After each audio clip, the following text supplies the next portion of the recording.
What is up, For Honor family? I just want to talk about these changes. Yes, I addressed them in that Year 8 Season 3 Title Update 2 video, but I just want to talk about them just a little more in depth, especially with something that I discovered that is not absolutely related to the move, but I figured you guys, as far as this community, can give me some feedback on it. So I'm looking forward to that, and we're going to jump into that real quick. But first, we got to talk about what the change was, which was Conqueror's side dodge shield bashes now moving in the direction of the dodge. Side dodge shield bashes now have iframes from 100 milliseconds to 300 milliseconds during the attack. Now, for those who don't know what iframes are, and I think most people that play like games like this, you have an idea, but if you didn't, it just means invulnerability frames. That's what that means. So what that means is between 100 milliseconds to 300 milliseconds, you will avoid an attack that is coming your way. Also, the time frame that you have where you can input the bash. Now, what I like about this is anything that's added to a hero that doesn't affect their personality, I'm all for. Now, yes, when you're using this move, does it seem like Conk kind of slides a little bit? Yes.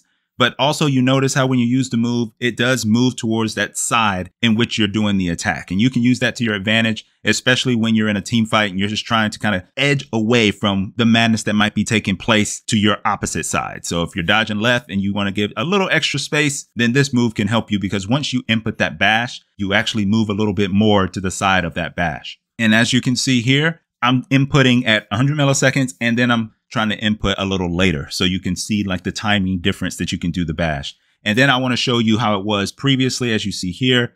And it's a little more, I would say it looks a little more natural the old way, because he does slide this new way. But I think both are fine. It's not unnatural enough that I don't want it in the game. So I think both of them are fine. This doesn't change his personality. It doesn't change the way this hero plays, and his identity remains the same. So this is all good with me. Now, one thing that I want to talk about with Conqueror is, why can't I punish Zerk's zone? Can someone answer that question for me? Look at this here. I'm full blocking Zerk's zone. And then when he's done, I try to punish him and I can't punish him. Is this how it always been and I just haven't noticed? And as you see here, it didn't just happen to me once. When it happened to me the first time, I said, I'm going to try to see if this happens again. And it happened again. And he just back dodged right out of it. I'm like, how can Zerk just back dodge right out of this? This doesn't make sense to me. That is the second part of this. I know it's not related to the actual dodge and shield bash move, but I wanted to hear someone's opinion on this, or somebody can let me know in the comments, please. What is up with that? How can I get a punish off of that outside of parrying,